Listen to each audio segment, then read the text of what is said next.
Aujourd'hui, on fait une petite analyse macroéconomique pour voir un petit peu les tendances et essayer de décider si on est plutôt agressif, prudent, vraiment conservateur ou un mix entre tout ça. Alors déjà, pour voir un petit peu les tendances qui se dégagent, il faut essayer déjà de voir la situation actuelle et surtout, ce qui est au centre de toutes les attentions actuellement, c'est l'inflation. Donc ici, on a l'indice des prix à la consommation et on voit que pour le mois de novembre, on était à 3,2, prévu 3,3. Alors ça, c'est pas très grave qu'on ait un écart de 0,1%, même si c'est dans le rouge et que c'est plus que ce qui était, c'est moins que ce qui était attendu. C'est pas grave, mais c'est surtout qu'on voit ici la tendance. Donc on était en train de descendre, on avait réussi à vaincre l'inflation, en tout cas à la redescendre vraiment nettement. Et on voit bien qu'on a quand même une inflation qui est résiduelle, qui reste quand même à 3,2% et non pas à 2% comme essaie de cibler la Fed ou même la BCE, puisque le taux de 2% est environ un taux environ qui est à peu près bien équilibré et qui permet d'avoir une économie relativement stable, en croissance, mais pas trop, qui part en vrille et tout ça. C'est juste un taux qui est jugé idéal par la plupart des économistes et des banques centrales, donc c'est la cible à atteindre. Et là, 3,2, on voit qu'il manque un peu, surtout que c'est pas comme si on avait un 3,2 par ici et c'est une photo à l'instant présent et on voit que ça va descendre. Là, on voit bien que ça maintient et que ça reste résiduel. Alors, beaucoup d'économistes parlent de l'inflation de second tour, ce qui est logique.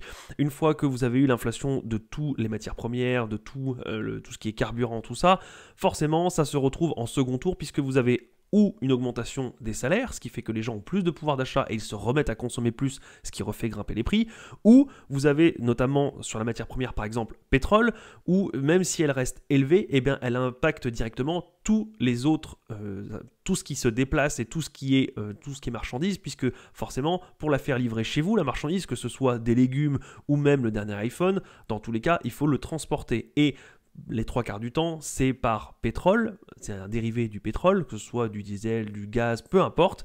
Dans tous les cas, ça impacte les marchandises et les prix montent, donc on a ce qu'on appelle l'inflation de second tour.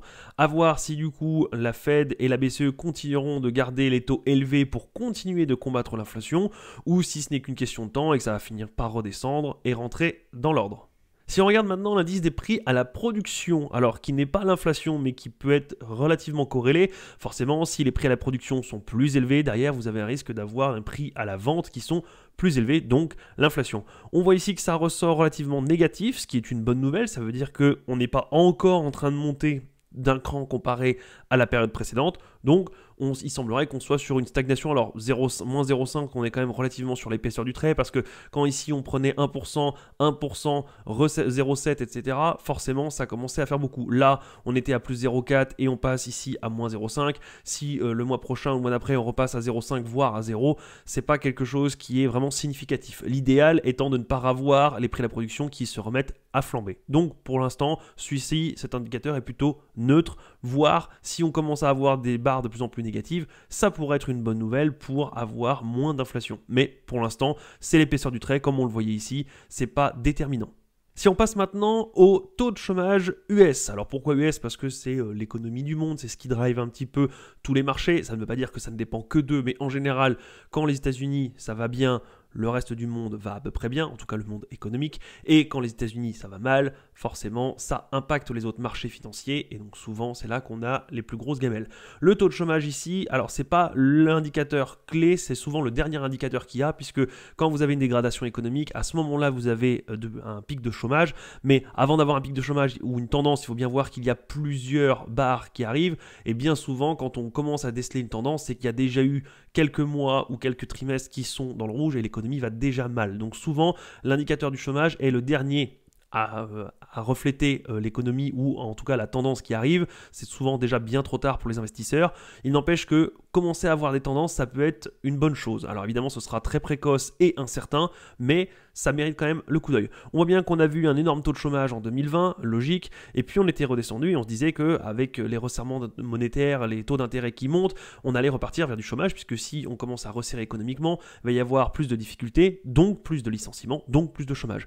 Et on voit bien que là, le chômage reste à des niveaux records, c'est exceptionnellement bas, et alors c'est un tout petit peu plus haut qu'avant, si on se remet un petit peu ici en 2007-2018, on voit bien qu'on est remonté un petit peu au niveau de 2018-2019, On avait une meilleure période ici en fin 2019, début 2020, mais rien d'alarmant, on est quand même sur un seuil relativement bas. C'est pas les plus bas qu'on ait connus, mais globalement, là, il n'y a pas péril dans la demeure, il n'y a pas d'alarme, sauf si on voit ici les 3 barres qui commencent à remonter, peut-être que ça reprendrait, mais encore une fois, là, c'est peut-être juste des soubresauts, à voir l'orientation que ça prendra. Si on regarde maintenant l'indice de l'Université du Michigan pour les anticipations d'inflation, pareil, c'est pas quelque chose qui est extrêmement précis, mais ça peut donner des tendances. Et là, on anticipe un retour d'inflation. On voit bien qu'ici, plusieurs fois, alors je vais enlever les barres, on voit bien qu'on avait des barres qui étaient relativement basses ici, et finalement on se remet à remonter, ce qui n'est pas une très bonne nouvelle, puisque si on anticipe une inflation qui va continuer de monter, ça veut dire qu'on n'a pas assez serré la vis, ça veut dire que les taux d'intérêt font de l'effet, mais pas non plus extrêmement efficaces, et donc il se pourrait que on continue à monter les taux, mais la Fed a clairement exprimé à ce sujet en disant que non, normalement il n'y aurait plus de hausse de taux, et ça peut être un maintien des taux actuels, ce qui là pourrait faire mal, puisque on voit déjà quelques signes de l'économie qui se dégrade, mais si derrière l'inflation tient bon, il se peut que la Fed laisse les taux bien plus longtemps, ce qui fait que ça sera un frein à l'économie encore plus longtemps. Si on regarde maintenant le pétrole, alors le pétrole n'est pas un indicateur d'une bonne ou une mauvaise santé économique, ce n'est pas le seul, mais il est évident que quand on est en pleine récession et que personne ne consomme de carburant, le prix du carburant baisse, et quand tout va bien et qu'on est en extrême inflation et que l'économie tourne à fond, forcément, souvent, on a un pétrole relativement haut. Alors, il faut mettre au milieu de tout ça des problèmes d'approvisionnement, des guerres, etc. Donc, c'est pas quelque chose qui est extrêmement fiable, mais souvent, les tendances quand même nous donnent un sentiment de marché. On arrive avec un pétrole qui est quand même relativement haut, 80 $. Alors c'est pas le plus haut qu'on ait connu, mais on maintient à 80 dans le seuil entre 75 et 90 $, ce qui veut dire que le pétrole reste haut, ce qui veut dire que les marchandises continuent de coûter cher, ce qui veut dire que pour l'instant ça continue de tourner comme ça, donc l'économie est résiliente, il n'y a pas de chute brutale, les gens continuent de consommer, le monde continue de tourner et le prix va se retrouver évidemment dans les autres matières qui seront livrées, mais globalement l'économie tient, ça continue de tourner, ça continue de rouler et on continue de payer. Si on passe maintenant au taux d'intérêt de la Fed, alors ici on avait bien une augmentation qui était prévue et depuis quelques temps ici on voit bien là sur les 2-3 derniers mois, on a une stagnation, ce qui est logique, ce qui tient ce que Jérôme Powell nous avait dit, c'est qu'il n'augmenterait pas plus les taux, que pour lui c'était suffisant, alors c'est sûrement pour éviter de casser quelque chose trop rapidement dans l'économie, puisque on ne peut plus mettre des taux à 6, 7, 8, 10% comme on faisait à l'époque, puisque la dette aujourd'hui est colossale, et si on commence à mettre des taux d'intérêt trop importants, il y aura trop d'argent à donner à la fin du mois ou de l'année, peu importe, ce qui pourrait être dévastateur pour l'économie. Donc l'idéal était d'avoir un taux aux alentours de 5 ou 5,5, ça a été décidé à 5,5, et on voit bien que ça ne bouge plus depuis des mois, et la décision aujourd'hui, la grande question, c'est pas est-ce qu'on va les monter, puisque à part un incident, normalement la Fed ne devrait pas le faire, mais c'était plutôt combien de temps allons-nous garder les taux d'intérêt élevés. Évidemment, ce sera autant de temps que nécessaire, que la Fed juge nécessaire, mais on voit bien que pour l'instant, on est sur un palier et qu'on ne bouge pas. La question va être de savoir si ce sera efficace, s'il va falloir resserrer encore un coup la vis, ou si, comme ce n'est pas possible ou très peu, il y a très peu de marge de manœuvre, est-ce qu'on ne va pas laisser les taux d'intérêt élevés pendant longtemps. Et le souci, c'est que quand c'est très long, si on commence à voir des signes qui dégradent l'économie, mais que c'est encore faible et à la marge, les taux d'intérêt vont rester élevés encore et encore et encore. Et c'est seulement quand on aura des indicateurs qui disent que oui, ça y est, ça plonge franchement, là, on verra pour éventuellement rebaisser les taux. Sauf que le mal sera déjà fait et c'est bien souvent comme ça que ça se passe, puisque comme la Fed, la BCE, bref, toutes les banques centrales regardent en arrière, elles regardent des statistiques souvent sur les mois passés et puis il faut retraiter entre-temps différentes statistiques. Souvent, il y a 3 à 6 mois de retard sur ce qu'on peut voir et surtout que quand on voit qu'il y a une chute, ce n'est pas... Il faut dégager une tendance, ce qui veut dire qu'il faut plusieurs relevés. Si vous regardez une fois il y a 3 mois et que vous voyez que c'est plus bas que la fois d'avant, oui d'accord, mais ça peut juste être un décroché et ça va repartir. Si on voit que le second relevé dit que c'est encore plus bas, là on commence à voir dégager une tendance. Sauf qu'entre les deux, il s'est dégagé 6, 8, 10 mois. Et si on prend une décision, c'est pareil, les effets ne sont pas immédiats. Dès le lundi matin, ce n'est pas reparti. Donc, des fois, le fait de rebaisser les taux, ça prend encore aussi 6 à 8 mois. Donc, vous pouvez avoir 1 an et demi directement dans le mal et où l'économie plonge parce qu'il n'y a pas encore d'effet positif. Si on jette un coup d'œil au niveau des anticipations de taux d'intérêt, enfin des décisions, on voit ici en décembre qu'il a été décidé donc 5,25, 5,50 à 98%, donc il y a de grandes chances que ce soit ça, comme Jérôme Powell, comme la Fed, comme tout le monde l'a dit. On gardera les taux sur le plateau, on n'augmentera pas, il y a très peu de chances, et effectivement on voit bien que ici ça se reflète, 1,2% de probabilité, donc on peut considérer que surtout sur le temps, là, le laps de temps qui reste, ça sera sûrement ça qui sera pris. Ce qui nous intéresse, c'est les anticipations et savoir ce qui va se passer. Alors, 5,25, 5,50, apparemment en janvier 2024, tout le monde estime que globalement on devrait rester dans ces eaux-là et très peu pensent qu'on va commencer à diminuer les taux, ce qui est logique. Et au niveau de mars, on commence déjà à avoir quelque chose qui est mitigé. Alors évidemment, encore une fois, c'est avec notre vision d'aujourd'hui, tout peut encore changer si jamais il y a un événement qui se passe, que ce soit dans le bon ou dans le mauvais sens d'ailleurs, mais là c'est à prendre avec des pincettes, mais avec notre vision d'aujourd'hui, déjà on pourrait considérer que au niveau de mars, on va potentiellement avoir une légère réduction de taux. Et si on arrive en mai, on a un 50-50 entre les deux, entre un 5,25 et 4,75. Et nous, à l'heure actuelle, nous sommes d'ici. Donc normalement, en mai, il devrait y avoir une baisse des taux, à savoir si c'était déjà un cran ou deux crans.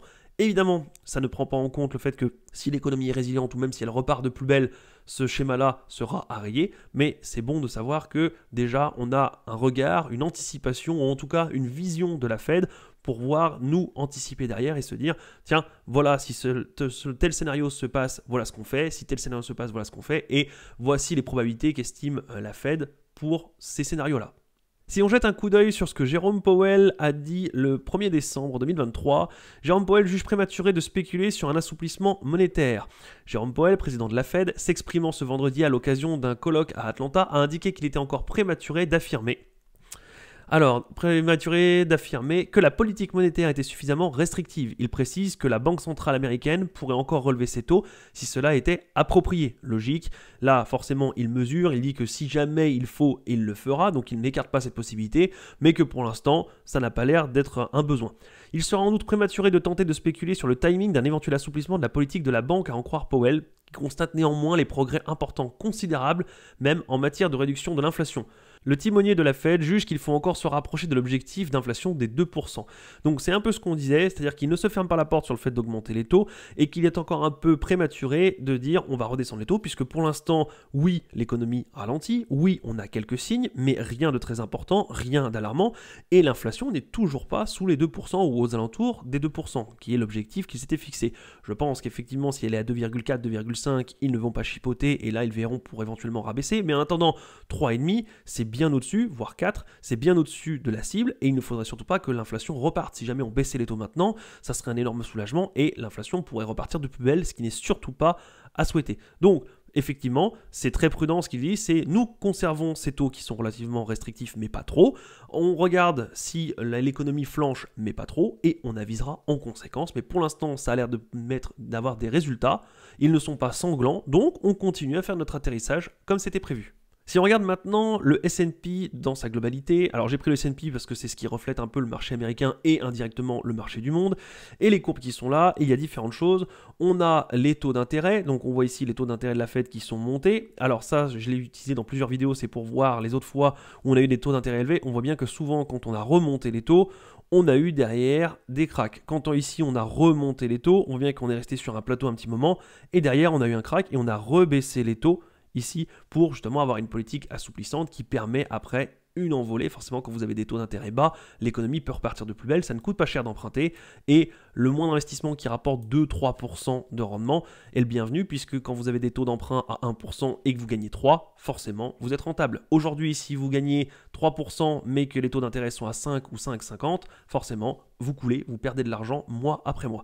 Donc ici, on voit bien les taux d'intérêt qui sont remontés très fort et qui restent sur un plateau. La question, c'est de savoir quand est-ce que ça va casser quelque chose et est-ce que cette fois-ci, la Fed sera réactive comparée aux fois précédentes.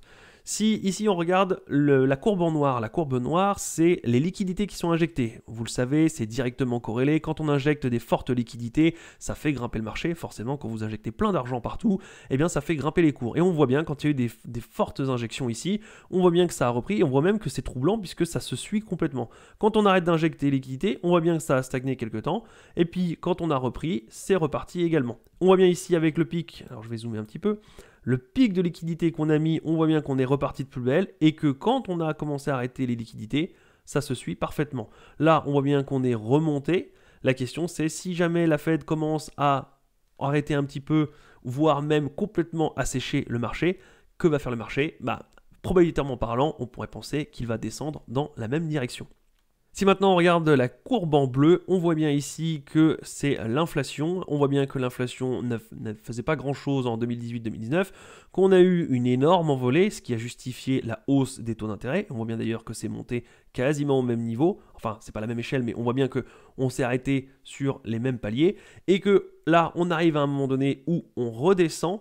Donc on commence seulement là, depuis décembre 2022, à être restrictif, puisque quand les taux d'intérêt sont au-dessus de l'inflation, c'est ce qu'on disait tout à l'heure, si vous empruntez à 5 pour finalement gagner 3, eh bien forcément vous perdez de l'argent. Donc c'est seulement depuis décembre 2022 qu'on commence à avoir une politique qui est restrictive. Avant, toutes les montées des taux étaient, alors évidemment on ne va pas dire inutiles, puisque c'est mieux d'avoir un taux d'intérêt à 2-3% plutôt qu'à 0, ça freine, mais c'était moins que l'inflation, donc on était toujours en taux réel positif.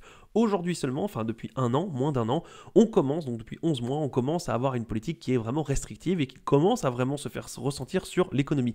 La question c'est combien de temps il faut de politique restrictive pour réussir à faire flancher l'économie ou à faire réduire durablement l'inflation, puisque c'est ce que la Fed cherche, alors non pas à massacrer l'économie, mais à la ralentir, à la freiner, pour faire rentrer l'inflation dans le rang, même s'ils savent que derrière, forcément, si on fait ralentir l'économie, il peut y avoir du chômage, il peut y avoir des dommages collatéraux, le minimum serait souhaitable, mais la priorité c'est l'inflation, et l'inflation aux alentours des 2%. On voit ici qu'il y avait eu pendant un moment, donc là on est passé au-dessus des taux d'intérêt en avril 2005, et on voit bien qu'on a eu un souci environ 3 ans plus tard. Donc ça peut être extrêmement long, ça dépend vraiment de l'économie, si elle est résiliente ou pas, si ça tient ou pas. On voit ici que l'inflation restait quand même à des niveaux assez hauts, elle est un petit peu redescendue mais c'est reparti, et on voit bien que les taux d'intérêt étaient montés très très haut. On voit ici qu'on avait commencé à remonter les taux, et qu'on commençait à avoir des problèmes. En 2018, on voit ici la descente qu'il y avait eu, puisqu'on commençait à avoir un petit peu peur d'économie qui commençait à se gripper, puis derrière, on a eu la crise Covid qui n'a rien à voir avec l'inflation et c'est parti en vrille et on a remis des liquidités et baissé les taux à 0 pour soutenir les marchés. Donc pas de boule de cristal, pas de divination, ça peut être entre maintenant et dans 2 ans. Forcément, entre maintenant et dans 2 ans, ça s'appelle pas une prédiction, c'est juste dire bah oui, à un moment donné, ça finira par chuter. Donc voilà, on ne peut pas se permettre de rester complètement à l'écart du marché pendant 2 ans. On peut réduire ses tailles de position, réduire son portefeuille, réduire son exposition, mais complètement en dehors du marché pendant 2 ans, ça serait un peu dommage puisque derrière on peut louper aussi les belles hausses, voire même juste les bonnes occasions d'investir dans des sociétés qui pourraient même reverser des dividendes. Donc voilà, par contre, pas de prédiction, c'est juste que ça peut se passer à n'importe quel moment et qu'on commence à voir des signes comme quoi l'économie ralentit et que la Fed continue à maintenir les taux élevés qui sont efficaces et qui font la restriction de l'économie. Voilà, j'espère que cette petite analyse économique vous aura aidé ou au moins vous aura rendu curieux pour vous intéresser un petit peu à toutes ces statistiques et voir comment ça peut impacter ou non votre portefeuille et vos actions. Et si ça vous a aidé à prendre des choix, si ça vous intéresse, surtout si vous voulez que je continue à faire des points comme ça. Pour ma part, j'aime bien suivre un petit peu l'économie puisque des fois on voit se dégager des grandes tendances et même si on peut distinguer des fois, décerner une pépite, trouver une super entreprise, si derrière tout est à contre-courant et que tout plonge, on a beau avoir une super action, si elle se fait prendre dans le marché global, dans le S&P 500 ou même un autre indice, en général quand un plonge, tout plonge et vous avez beau avoir une superbe action, elle prendra aussi, elle descendra aussi puisque tout le monde retire ses liquidités, tout le monde a peur et souvent c'est comme ça, une crise ça ne fait pas de quartier, donc il est bon de savoir si le marché peut dégringoler ou s'il a de fortes probabilités de dégringoler pour avoir des liquidités en réserve justement parce que c'est dans ces moments-là qu'on fait les meilleurs achats. Voilà, c'est tout pour aujourd'hui, je vous dis à la prochaine, salut!